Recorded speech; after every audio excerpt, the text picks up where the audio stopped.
मिथुन राशि वालों, आप सभी का बहुत बहुत स्वागत है। हृदय से अभिनंदन है मिथुन राशि भिंड यूट्यूब चैनल में।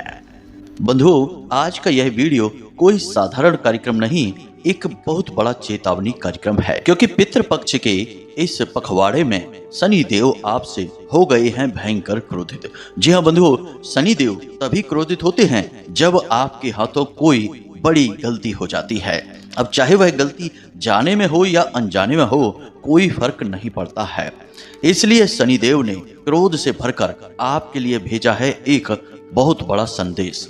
इस संदेश को आपको सुनना बेहद आवश्यक है। इसे बिल्कुल भी अनदेखी मत करना, वरना एक तरफ तो आपको पितरों का आशीर्वाद लगेगा और दूसरी तरफ शनिदेव का भी प्रकोप आपको सहना पड़ेगा, और जिसका नतीजा यह होगा कि जीवन में भयंकर विनाशकारी घटनाओं का एक सिलसिला सा शुरू हो जाएगा। दुर्घटना, बहुत बड़ा घाटा, बीमारी, ग्रह क्लेश, कोर्ट कचहरी के चक्कर और न जाने क्या क्या परेशानियां आएंगी, हम आपको बता भी नहीं सकते हैं। इसलिए आपसे बस एक ही निवेदन है कि इस कार्यक्रम को अंत तक अवश्य देखना, और शनिदेव ने आपके लिए क्या संदेश भेजा है इसे निश्चित तौर पर जान लेना, और कैसे शनिदेव के क्रोध को शांत करना है, कौन सा वह महाशक्तिशाली उपाय करना है, सब कुछ आपको हम विस्तार से बताने जा रहे हैं। बस ठंडे दिमाग से इस कार्यक्रम को अंत तक देखना। तो जयकारा बोलो माता रानी का, जगत माई महामाई माँ भद्रकाली की जय बोलो, शनिदेव भगवान की जय बोलो। बंधुओं, जब शनिदेव नाराज होते हैं तो जीवन में अचानक से कुछ ऐसी घटनाएं, कुछ ऐसे संकेत दिखाई देने लगते हैं जिनसे स्पष्ट तौर पर यह पता चल जाता है कि शनिदेव आपसे क्रोधित हो चुके हैं। अब ऐसे में होता यह है कि यदि आप उन संकेतों को और घटनाओं को पहचान जाते हैं तो आप शनिदेव के क्रोध को समय रहते शांत कर सकते हैं, जीवन में कुछ जरूरी बदलाव करके और कुछ उपाय करके। अब सवाल यह पैदा होता है कि आखिर शनिदेव नाराज होते ही क्यों हैं, और जब नाराज होते हैं तो अपना प्रकोप जातक के ऊपर पूरी तरह से क्यों बरसाने लगते हैं, और शनिदेव के नाराज होने के संकेत क्या हैं। लेकिन इन सब से बढ़कर सबसे महत्वपूर्ण बात यह है कि वे कौन सी घटनाएं हैं, या यूं कहे कि बातें हैं जो आपको शनिदेव के क्रोध से हमेशा के लिए बचा सकती हैं। जी हाँ बंधु, याद रखना कि शनिदेव कर्म के देवता हैं, न्याय के देवता हैं। तो इसका मतलब यह हुआ कि शनिदेव की हर एक इंसान के ऊपर नजर हर वक्त बनी रहती है, और हर इंसान के किए जाने वाले कर्मों का पूरा हिसाब किताब शनिदेव के पास रहता है। और एक महत्वपूर्ण बात कि शनिदेव एक ऐसे देवता हैं जिनसे कई अन्य ग्रह मित्रता रखते हैं, और ये कोई साधारण ग्रह नहीं है। ये ऐसे ग्रह हैं जो रातों रात किसी का जीवन नर्क बना सकते हैं और रातों रात ही किसी का भी जीवन स्वर्ग बना सकते हैं। जैसे कि राहु, केतु, शुक्र, ये ग्रह बहुत ही खतरनाक होते हैं, और ये ग्रह कुछ इस प्रकार से अपना प्रभाव देते हैं जो शनि के समर्थन में रहता है। यदि शनि देव नकारात्मक हैं, क्रोधित हैं, आपके ऊपर अपना प्रकोप बरसा रहे हैं, तो अन्य ग्रहों के जो शनिदेव के सहायक हैं उनके भी नकारात्मक प्रभाव आपके ऊपर तुरंत दिखाई देने शुरू हो जाते हैं। और इसी वजह से आपने देखा होगा कि धन, वैभव, सुख के कारक ग्रह शुक्र तुरंत जातक के जीवन में दुख देना शुरू कर देते हैं। जिसके ऊपर शनि की पीड़ा होती है उसके जीवन से सबसे पहले धन, वैभव, सुख, समृद्धि और मानसिक शांति गायब होने लगती है। उसके दाम्पत्य जीवन और लव लाइफ में भी कलेश होना शुरू हो जाता है, आपसी संबंध खराब होने शुरू हो जाते हैं। इसके बाद राहु का नंबर आता है, और जब राहु खराब होता है तो उस जातक की जिसके ऊपर शनिदेव का क्रोध बरस रहा है उसकी बुद्धि को भ्रमित कर देते हैं। वह जानबूझकर ऐसे फैसले लेने लगता है जो उसे भयंकर बर्बादी की ओर लेकर जाते हैं। अक्सर ऐसा देखा गया है कि जब शनिदेव नकारात्मक होते हैं तो जातक जानबूझकर ऐसे ऐसे काम धंधे, व्यापार में पैसा फंसाने लगता है जिनमें निश्चित घाटा होता ही है, या फिर किसी ऐसे जगह पर पैसा इन्वेस्ट करता है जहां पर कि बहुत बड़ा घाटा हो जाता है, जैसे शेयर मार्केट, सट्टे बाजार वगैरह में पैसा लगाने लगता है, और फिर उसका पैसा डूबने लगता है और उसकी मति भ्रम उसे नकारात्मक गतियों की ओर लेकर जाती है, यानी कि वह जुआ, शराब, वेश्यावृत्ति और गलत लोगों की संगत में पड़कर अपने जीवन को पूरी तरह से बर्बाद कर बैठता है। हालांकि केतु भी अपना प्रभाव छोड़ते ही हैं, जो अनैतिक संबंधों, अनाचार और समाज में फैले व्यभिचार की ओर जातक को आकर्षित करते रहते हैं। लेकिन केतु यहाँ पर कुछ सकारात्मक प्रभाव भी देते हैं। यानी कुछ जातक ऐसे होते हैं जिनके ऊपर शनिदेव की पीड़ा होती है, तो वे अचानक भगवान की भक्ति और अध्यात्म के मार्ग को भी पकड़ लेते हैं। लेकिन इससे पहले उन्हें पीड़ाएं अवश्य बहुत सारी प्राप्त होती हैं।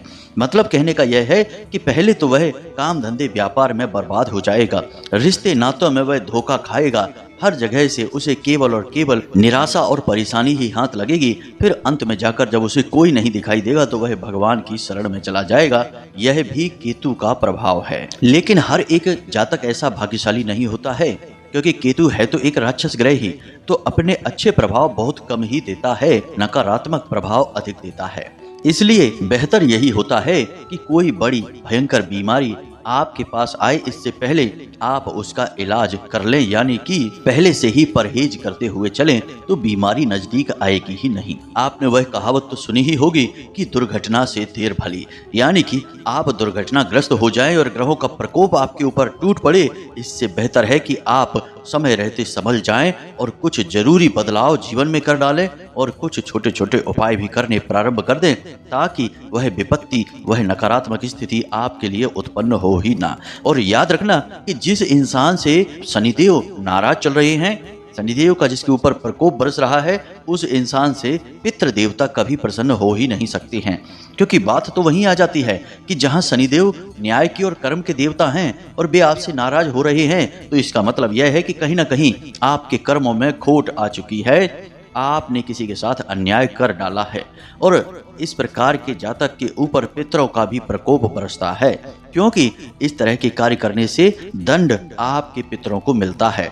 उन्हें भूखे प्यासे बैठना पड़ता है पितृलोक में। वे फिर निसहाय और असहाय होकर बस बैठे रहते हैं और अपने वंशजों की ऊल जलूल हरकतों को देखकर उन्हें श्राप देते रहते हैं। जी हाँ बंधुओं, तो अब ऐसा क्या हो गया है कि अचानक से आपके ऊपर इतनी सारी विपत्तियां आने का खतरा मंडराने लगा है, और कैसे आप इन आने वाली विपत्तियों को टाल सकते हैं, इनसे बच सकते हैं। बंधुओं, इस कार्यक्रम को बनाने में हमने बहुत मेहनत की है। सबसे पहले हमने आपकी कुंडली और आपकी राशि का बहुत गहराई से अध्ययन किया। उसके बाद ग्रहों के गोचर और बदलती चाल के अनुसार, साथ ही साथ माता रानी के द्वारा दिए गए अनुभव और अनुभूतियों के आधार पर बड़ी मेहनत से हमने यह कार्यक्रम आपके लिए तैयार किया है। अब यदि आप इस कार्यक्रम को पूरा नहीं देखेंगे, बीच में ही छोड़ देंगे, तो एक तो हमारी मेहनत बेकार चली जाएगी, दूसरा आपके जीवन में आ रही विपत्ति भी रुकेगी नहीं, वह आपको रौंदती हुई निकल जाएगी, और तीसरा कि जहां माता रानी की विशेष कृपा और आशीर्वाद आप तक पहुंच सकती थी, वह नहीं पहुंच पाएगी, क्योंकि माता रानी के द्वारा दी गई अनुभूतियों का निरादर असल में माता रानी का ही तो निरादर हुआ। इसलिए हमारा आपसे बस निवेदन यही है कि आप इस कार्यक्रम को अंत तक अवश्य देखें। तो उम्मीद करते हैं कि आप हमारी भावनाओं को समझ रहे हैं, कार्यक्रम में अंत तक अवश्य ठहरेंगे। तो चलिए बंधुओं, कार्यक्रम की शुरुआत करते हैं, लेकिन इससे पहले हमारा आपसे बस निवेदन है कि माता रानी को आभार अवश्य व्यक्त करें, क्योंकि उनकी कृपा और आशीर्वाद के बिना तो इस संसार में एक पत्ता भी नहीं हिल सकता है। तो चलिए जल्दी एक कमेंट बॉक्स में लिखिए, जय माँ भद्रकाली कृपा करो। साथ ही साथ जय शनिदेव भगवान अवश्य लिखना, क्योंकि आपको अब शनिदेव की कृपा की भी आवश्यकता है। इसी के साथ साथ बंधुओं, यदि आप चैनल कार्यक्रम पर पहली बार आए हैं तो आप इस चैनल को सब्सक्राइब भी अवश्य कर लें, क्योंकि ऐसा करते ही आप न केवल हमारे बल्कि माता रानी के भी दिव्य परिवार के सदस्य बन जाएंगे, और फिर आपके जीवन में आ रही छोटी मोटी विपत्तियां तो यूं ही वापस लौट जाएंगी, क्योंकि माता रानी की कृपा आप तक सीधी पहुंच जाएगी। तो चलिए जल्दी से चैनल को सब्सक्राइब करिए, फिर आगे बढ़ते हैं। तो बंधुओं, सबसे पहले हम यह जानेंगे कि शनिदेव आखिर आपसे क्रोधित हुए ही क्यों हैं, क्योंकि यदि आप यह नहीं जान पाएंगे तो फिर आप भविष्य में भी इस खतरे में ही जिएंगे कि पता नहीं किस गलती से, किस बात से शनिदेव नाराज हो जाते हैं और जीवन में परेशानियां उत्पन्न करने लगते हैं। तो ध्यान से सुनिए, सारी बातें आपको समझाने जा रहे हैं। पिछले 5 से 7 दिनों में आपके हाथों से ये 3 काम निश्चित तौर पर हुए ही होंगे। जरा विचार करके देखना, अपने जीवन के बारे में आत्म मंथन करके देखना। हम आपको इन 3 कार्यों के अलावा भी कुछ और कार्यों के बारे में बताएंगे, जिनमें से आप खुद मिलाकर देखना कि आपसे कौन सी गलती हुई है। फिर हम ग्रहों की चाल के विषय में भी आपको बताएंगे कि क्यों ऐसा हो रहा है कि शनि आपको पीड़ा पहुंचा रहे हैं। अगले 5 से 7 दिनों में आपके जीवन में खतरा बहुत अधिक मंडरा रहा है। तो अब ध्यान से सुनिए सारी बातें और इनका मिलान अपने जीवन में करते चलिए। सबसे पहला, आपके हाथों आपके या फिर किसी भी बड़ी उम्र के इंसान का अपमान हुआ है। जी हाँ बंधु, गलती चाहे किसी की भी रही हो, चाहे आपकी या फिर उनकी, लेकिन आपके मुख से कुछ तो ऐसा निकला है जिससे कि आपके बड़े बुजुर्गों का दिल दुखा है, उन्हें तकलीफ पहुंची है। याद रखना कि शनि देव इस गलती को कभी क्षमा नहीं करते हैं। जब कोई इंसान अपने से बड़ी उम्र के इंसान का अपमान करता है तो असल में वह 2 देवताओं से सीधी दुश्मनी मोल ले लेता है, अपने लिए परेशानी खड़ी करने लगता है। पहले हैं शनि देव और दूसरे हैं पितृ देवता।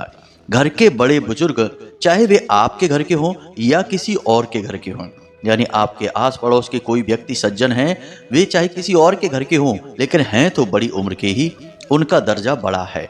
उनके दर्जे के अनुसार यदि आपने उन्हें सम्मान न दिया, उल्टा उनका अपमान कर बैठे, तो निश्चित तौर पर इन दोनों देवताओं का क्रोध तो आपके ऊपर बरसेगा ही। तो जरा विचार करके देखना। अब यहाँ पर आपको यह लग सकता है कि इसमें आपकी क्या गलती थी, उन्होंने ही तो आपको उकसाया था, उन्होंने ही कुछ ऐसी बातें बोली थी जिससे कि आपके मन में क्रोध उत्पन्न हुआ और आप आवेश में आकर ऐसी बातें बोल गए जिससे कि शायद उन्हें बुरा लग गया होगा। लेकिन बंधुओं, एक बात याद रखना कि देवी देवता समय समय पर परीक्षाएं लेते रहते हैं। तो जब कोई जानबूझकर आपसे उलझता है और वह किसी देवी देवता या ग्रह विशेष का सूचक होता है, तो समझ जाइए कि वह आपकी परीक्षा है। किस बात की परीक्षा? आपके धैर्य की परीक्षा, आपके आत्मबल की परीक्षा, आपकी चेतना के उत्थान की परीक्षा। तो ऐसे में आपको धीरज के साथ काम लेना है। इसीलिए तो बाबा तुलसीदास जी ने रामायण में यह लिख दिया कि धीरज धर्म मित्र और नारी, आपत्काल परखिए चारी। तो अब जब कोई आपके ऊपर बातों से हमला कर रहा है, आपको उकसाने की कोशिश कर रहा है, तो आपको ऐसे में आपत्तिकाल समझकर अपने धैर्य को संभाल लेना है। धैर्य के घोड़े की लगाम को खींच कर रखना है और बिल्कुल शांति से काम लेना है। जब परिस्थिति बदल जाएगी तो आप देखेंगे कि आपके जीवन में गजब के चमत्कारी और सकारात्मक परिणाम प्राप्त होंगे। आप ना माने तो हमारी एक बात को बस जीवन में एक बार प्रैक्टिकल करके देखना। जब आपके घर का कोई बड़ा बुजुर्ग या फिर कोई भी उम्र ज्यादा वाला इंसान आपको कटु वचन कह रहा हो, आपका अपमान कर रहा हो, उस समय आप बस शांत रहना, कुछ कहना मत, चुपचाप शांति से उसकी बातों को सुन लेना और भले ही वहां से फिर चले जाना। यदि आप यह कर पाते हैं तो अगले ही दिन से आप कुछ ऐसा महसूस करेंगे कि आपका कोई एक काम था जो कि रुका पड़ा था, वह अचानक से हो जाएगा। कोई एक ऐसी बात थी जो आपको परेशान कर रही थी, उस बात का समाधान निकल आएगा। यानी कि आपकी कोई ना कोई एक बड़ी उलझन जो आपको लंबे समय से परेशान करती चली आ रही थी, उस उलझन का आपको समाधान प्राप्त हो जाएगा। और ऐसा क्यों होगा? ऐसा होगा शनिदेव और पितृ देवताओं की कृपा से। याद रखना कि शनिदेव 24 घंटे हर एक इंसान के कर्मों का हिसाब रख रहे हैं और पितृ देवता तो यही देखते रहते हैं कि आप नैतिक तौर पर कैसा व्यवहार कर रहे हैं। और जब आपका व्यवहार सकारात्मक रहेगा तो ये दोनों देवताओं में इतनी अधिक शक्ति है कि ये आपको दुनिया में सबसे अधिक ऊर्जावान बना सकते हैं, तरक्की दिलवा सकते हैं और जो आप चाहते हैं वह सब कुछ दिलवाने की क्षमता है। तो इस चीज का आप एक बार प्रैक्टिकल करके हमारे कहने से अवश्य देखना, पलट कर जवाब मत देखना और फिर देखना उसका नतीजा क्या होता है। अब बात करते हैं दूसरे कार्य की। तो बंधु, आपने किसी से पैसा ले रखा है या हिसाब किताब की वजह से आपके ऊपर किसी का पैसा निकल रहा है, कुछ भी ऐसी बात है जो पैसे से जुड़ी हुई है, लेकिन आप उस बात को पूरा नहीं कर पा रहे हैं। अब चाहे परिस्थितियां कैसी भी हों, लेकिन आप यदि उसे पैसे की तरफ से निराश कर रहे हैं, यानी आपके घर आपके दरवाजे से कोई पैसे की तरफ से निराश होकर गया है। अब पैसे की तरफ से निराश होने से हमारा मतलब केवल यही नहीं है कि कोई कर्जा लेने वाला आया और आपने उसे पैसा नहीं दिया। हो सकता है कि कोई उधार मांगने आया हो और आपने ना दे पाया हो, या कोई भिखारी आया हो और आपने उसे कुछ दान में न दे पाया हो, या फिर सिर्फ इतना ही हो कि किसी ने आपसे थोड़ी बहुत पैसों की मदद मांगी हो और आपने उसे ध्यान ही नहीं दिया और उसे इनकार कर दिया। कहने का मतलब यह है कि आपके दरवाजे से निश्चित तौर पर कोई ना कोई पैसे को लेकर निराश होकर गया है। अब यहाँ पर आप यह सोच सकते हैं कि हाँ भैया, कर्जा लेने वाला आया था लेकिन हमारे पास पैसे हैं ही नहीं तो हम उसे कैसे देंगे। या फिर आप ऐसा भी सोच सकते हैं कि भाई, कोई उधार मांग तो रहा था लेकिन मेरी व्यवस्थाएं नहीं थी तो मैं उसे उधार कैसे देता। बंधुओं, अच्छी बात है, यह बात सही भी है कि जब आपके पास व्यवस्थाएं हैं ही नहीं तो आप कैसे देंगे। और देवी देवताओं को भी ये बात पता है, तो ऐसा नहीं है कि वे बस आपको हमेशा देख ही रहे हैं, आपकी सुन नहीं रहे हैं, उन्हें भी सब पता है। लेकिन आपने यहाँ पर गलती यह की है कि जो आपके दरवाजे से निराश होकर गया है, आपने उसके लिए मन में किसी प्रकार का पछतावा भी नहीं दिखाया। उल्टा तो आपने या आपके घर के कुछ लोगों ने उसे भला बुरा ही कह दिया है। जी हाँ बंधु, यहाँ गलती हो जाती है। यदि हमसे कोई गलती होती है और हमारे मन में उसके लिए पश्चाताप का भाव होता है तो निश्चित तौर पर हमारी वह गलती क्षमा करने योग्य होती है। देवी देवता हमें उस गलती का दंड नहीं देते हैं। लेकिन यदि हमारे भाव ही नकारात्मक हैं तो हम निश्चित तौर पर दंड के पात्र हैं, सजा मिलती ही मिलती है। जरा अपना अवलोकन करके देखिए, मंथन करके देखिए, ये घटनाएं आपके जीवन में हुई हैं कि नहीं। जी हाँ बंधु, अब बात करते हैं तीसरे कार्य की। तो बंधु, जहां तक हमारे आभास कह रहे हैं कि पिछले 4 से 5 दिनों में आपके हाथों से कोई ना कोई अनैतिक कार्य हुआ है। अब अनैतिक कार्य कैसा होता है जरा ध्यान से समझिए। जैसे कि किसी का शोषण करना, किसी को हानि पहुंचाना या फिर व्यसन करना, जैसे कि जुआ, शराब, वेश्यावृत्ति या पर स्त्री गमन जैसे कार्य, जिन्हें हम व्यभिचार या फिर अनैतिक कार्य कहते हैं। कुछ न कुछ तो आपके हाथों ऐसा हुआ है, या फिर ऐसा हुआ होगा कि आपके साथ कुछ लोग रहे होंगे जिन्होंने कुछ गलत किया, जैसे जुआ खेला या शराब पी। तो हो सकता है कि आपने ना पी हो लेकिन आप उनके साथ वहां रहे अवश्य हैं जब उन्होंने शराब पी थी या जुआ खेला था, या फिर किसी को ठगने का, किसी का शोषण करने का, किसी के पैसे को लूटने का, ठगने का काम किया था। जी हाँ बंधु, हो सकता है कि आपको ये सुनने में थोड़ा अच्छा ना लग रहा हो, क्योंकि इंसान को थोड़ी सी कठोरता दिखाने लगो तो असल में वह तिलमिलाने लगता है। आज के समय में लोगों के अंदर सहन शक्ति का अभाव हो गया है। लेकिन हम आपको सत्य ही बता रहे हैं। तो आपके हाथों से पिछले 5 से 7 दिनों में कोई ना कोई अनैतिक कार्य हो गया है। किसी प्रकार का दुर्व्यवहार, किसी पशु या किसी इंसान को हिंसा, पीड़ा, कष्ट आपके हाथों पहुंचा है। कुछ न कुछ तो अनैतिक हुआ है, जरा विचार करके देखना। क्योंकि इसी वजह से शनिदेव आपसे नाराज है, साथ ही साथ पितृ देवताओं का भी आपके ऊपर क्रोध बरसेगा। यह बात हम अपनी अनुभूति के आधार पर बता रहे हैं। अब जरूरी नहीं है कि सभी के साथ ऐसा हुआ हो, लेकिन बहुत सारे ऐसे लोग हैं जिन्होंने ऐसा किया है। यह हमें ध्यान के माध्यम से, अनुभूति के माध्यम से एहसास हुआ है, तभी हम आपको बता रहे हैं। अब हम बात करते हैं आपकी कुंडली के अनुसार। ये बातें तो जो हमने आपको बताई वे तो आपके निजी व्यवहार की बातें थी, उनके बारे में जरा आप विचार करके देख लेना। कुछ और छोटी छोटी बातें हैं, जैसे कि आपके हाथों से रुपए पैसे की फिजूल खर्ची का हो जाना, आपके हाथों से कोई लोहे का सामान टूट फूट जाना या गिर जाना या खो जाना, साथ ही साथ अपने जूते और अपने कमर से नीचे पहने जाने वाले वस्त्रों का लेन देन करना, अदला बदली करना। ये छोटे छोटे कार्य हैं, इनकी तो शनिदेव क्षमा भी कर देते हैं, लेकिन जो हमने पहले बताए वे कार्य अक्षम्य हैं और उन्हें आप जरा समझ लेना।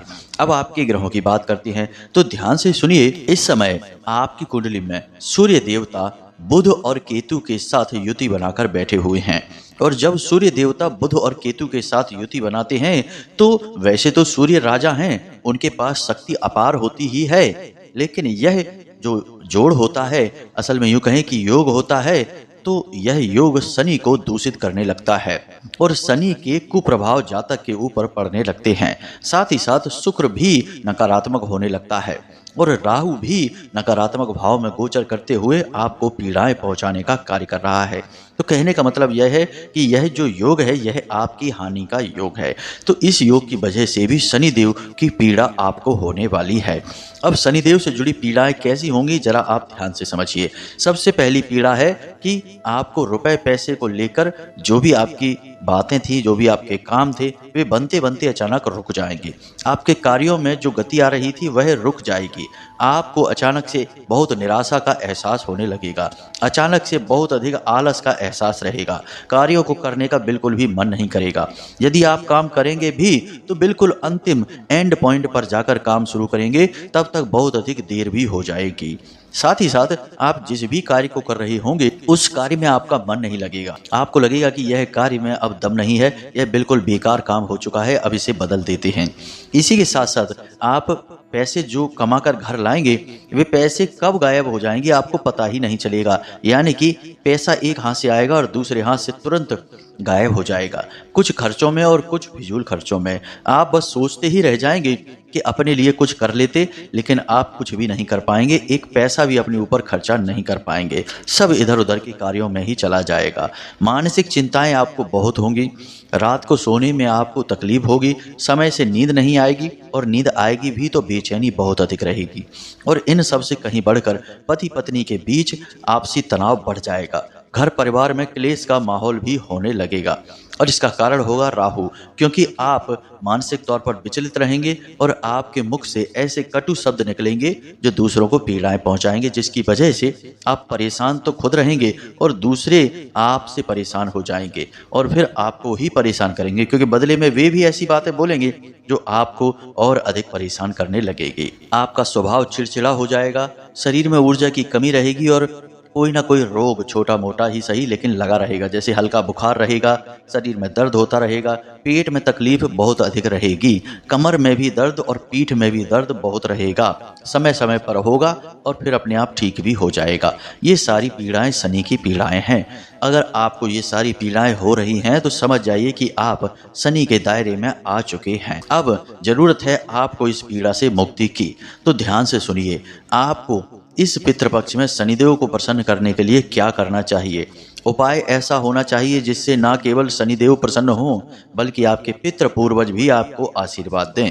क्योंकि इस पितृपक्ष में, यानी पितृपक्ष का जो समय होता है, इसमें आप पितरों की ही छाया में चल रहे हैं, तो पितरों का भी आशीर्वाद आपको लेना ही होगा। तो ध्यान से सुनिए, हम आपको 2 उपायों के बारे में बताने जा रहे हैं जो बहुत ही सरल हैं, लेकिन आपको करना बहुत अधिक अनिवार्य है। सबसे पहला उपाय तो आपको यह करना है कि आपके घर के जितने भी सदस्य हैं उन सब की एक सामूहिक फोटो, एक तस्वीर बनवाइए। जी हाँ बंधु, ध्यान से सुनिए, आपको ये उपाय कोई बताएगा नहीं, क्योंकि इन उपायों को बताने के लिए लोग पैसे लेते हैं, पेड सर्विस देते हैं। हम तो माता रानी की सेवा में आपको ये उपाय दे रहे हैं।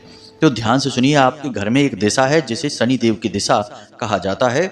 इसे पश्चिम दिशा कहा जाता है और इस दिशा को बढ़त की दिशा कहा जाता है। यानी कि इस दिशा में आप जो भी कुछ रख देंगे वह बढ़ता ही चला जाएगा। हमने इस दिशा से जुड़े हुए रुपए पैसे को चमत्कारी ढंग से बढ़ाने वाले उपाय भी आपको पिछले कई कार्यक्रमों में बताए हैं। यदि आपको वह उपाय चाहिए तो आप कमेंट करके पूछिए, हम अगले कार्यक्रम में ही आपको दे देंगे। तो फिलहाल आपको क्या करना है, ध्यान से सुनिए। अपने घर के सभी सदस्यों को एक साथ बैठाकर एक फोटो खिंचवाइए। अच्छी सी फोटो खिंचवाना जिसमें सभी लोग मुस्कुराते हुए आएं। अब इसके बाद उस फोटो को फ्रेम करवाइए। फ्रेम लकड़ी का बनवाना है, प्लास्टिक का या लोहे का, मेटल का नहीं। अब फ्रेम करवाने के बाद आपको उस फोटो को, उस तस्वीर को अपने घर की ठीक पश्चिमी दीवार पर अपने सिर से ऊपर लगा देनी है। अब इससे क्या होगा, ध्यान से सुनिए। वह पश्चिम दिशा है, शनिदेव की दिशा है। शनिदेव महाराज तुरंत प्रसन्न हो जाएंगे, क्योंकि वे देख लेंगे कि आपके मन में अपने घर परिवार, अपने पितृ पूर्वजों के लिए क्या भाव हैं। आपके पितृ पूर्वज जो आपके घर के बड़े बुजुर्ग हैं, जो अभी इस संसार में हैं, वे भी आगे चल के आपके पितृ पूर्वज बनने वाले हैं। याद रखना कि जो घर के बड़े बुजुर्ग होते हैं, यदि आप उनका जीते जी सम्मान नहीं कर रहे हैं तो उनके मरने के बाद बेशक उनका श्राद्ध करते रहना, कितने ही पिंडदान तर्पण आदि करते रहना, वे आपसे प्रसन्न कभी नहीं होंगे। इसलिए जीते जी उनका सम्मान करना, उन्हें दिखाना बहुत आवश्यक है। तो आप जब इस तस्वीर को लगाएंगे तो उनका प्रेम आपके प्रति बढ़ेगा, आशीर्वाद अपने आप बढ़ेगा और घर के सभी सदस्यों के बीच भी आपसे प्रेम बहुत मजबूत हो जाएगा, क्योंकि यह दिशा बढ़त की है। अब जब सबको एकजुट करके आपने बैठा दिया है वहां पर तस्वीर के रूप में, तो सभी एकजुट ही रहेंगे, एक दूसरे के बारे में विचार करेंगे, सबसे प्रेम करेंगे। यह बहुत आवश्यक उपाय है, इसे आप एक बार अवश्य कर लेना। अब बात करते हैं दूसरे उपाय की। दूसरा उपाय भी कुछ इसी प्रकार का है। आप अपने घर के बड़े बुजुर्गों को कुछ न कुछ उपहार अवश्य दें। इस पूरे पितृपक्ष में आपको जो मृत हैं यानी कि जो संसार में नहीं है उनके लिए तो बहुत सारे उपाय लोग बताते हैं, लेकिन जो आपके पुरखे पूर्वज अभी जीवित हैं उनके साथ आपको कैसा व्यवहार करना है इसके बारे में कोई नहीं बताता है, लेकिन आपके पितृ पूर्वज उन्हें भी देख रहे हैं। तो अब आपको क्या करना है कि जो आपके घर के सबसे बड़े बुजुर्ग इंसान हैं, चाहे आपके दादी माँ हो, आपके दादाजी हो, जो भी हैं, आप उन्हें किसी प्रकार का गिफ्ट, किसी प्रकार का उपहार अवश्य दें। उपहार चाहे छोटा हो बड़ा हो कोई फर्क नहीं पड़ता है, उन्हें प्रसन्नता होनी चाहिए, यानी उनकी जरूरत की कोई छोटी मोटी चीज ही आप लेकर दे सकते हैं जिससे वो मुस्कुरा जाएं। अगर वो मुस्कुरा जाएंगे तो आपके पितृ 1 सेकंड में आपसे प्रसन्न हो जाएंगे और इधर शनिदेव भी आपसे प्रसन्न हो जाएंगे। ये 2 कार्य आपको करने हैं। तीसरा एक कार्य भी आप कर सकते हैं कि शनिदेव को शनिवार के दिन छाया दान कर सकते हैं। हमने छाया दान के विषय में आपको कई बार बताया है, अब भी यदि आपको नहीं पता है तो आप हमसे कमेंट करके पूछें, हम आपको इसके ऊपर भी एक विशेष कार्यक्रम बनाकर दे देंगे। छाया दान से शनिदेव बहुत अधिक प्रसन्न होते हैं और हमें नहीं लगता कि शनिदेव को प्रसन्न करने का इससे बड़ा कोई उपाय है, क्योंकि छाया दान करना यानी कि शनिदेव को उनकी माँ के साथ सम्मान करना है और शनिदेव अपनी माँ से बेहद प्रेम करते हैं, इसलिए यह उपाय सबसे ज़्यादा शक्तिशाली और सबसे ज़्यादा कारगर है। इन उपायों को आप अवश्य कर लीजिए। संकेतों को जो हमने बताया है उन्हें अपने जीवन में मिलाकर देख लीजिए। हम तो कहते हैं कि यदि संकेत ना भी मिलें तब भी आप इन उपायों को कर लीजिए। जरा जरा से ही तो उपाय हैं, कोई बहुत बड़ा खर्चा तो है नहीं या बहुत अधिक मेहनत का कार्य भी नहीं है, छोटे छोटे से कार्य हैं, लेकिन इन कार्यों के बड़े ही पॉजिटिव रिजल्ट आपको अपने जीवन में तुरंत देखने को मिलेंगे। आज इन कार्यों को करिए और कल से ही जीवन में इनके पॉजिटिव रिजल्ट देखना शुरू कर दीजिए। तो अब जो जानकारी हमने आपको दी है उसे अच्छी तरह से समझ लीजिए और अपने जीवन में उतारिए और उसका लाभ ले लीजिए। इसी के साथ साथ यदि कोई प्रश्न आपके मन में उठता है तो आप कमेंट करके पूछें या डिस्क्रिप्शन में दिए गए व्हाट्सएप नंबर पर मैसेज करके भी पूछ सकते हैं। अब आज के इस कार्यक्रम को विराम देते हैं। हमेशा हंसते रहिए, मुस्कुराते रहिए, दिन में एक बार मंदिर अवश्य जाइए, क्योंकि आपका उद्धार उन्हीं प्रभु की कृपा से होना है। तो प्रेम से बोलिए जय माई की, जय माँ भद्रकाली। माता रानी आपका कल्याण करेंगी। धन्यवाद।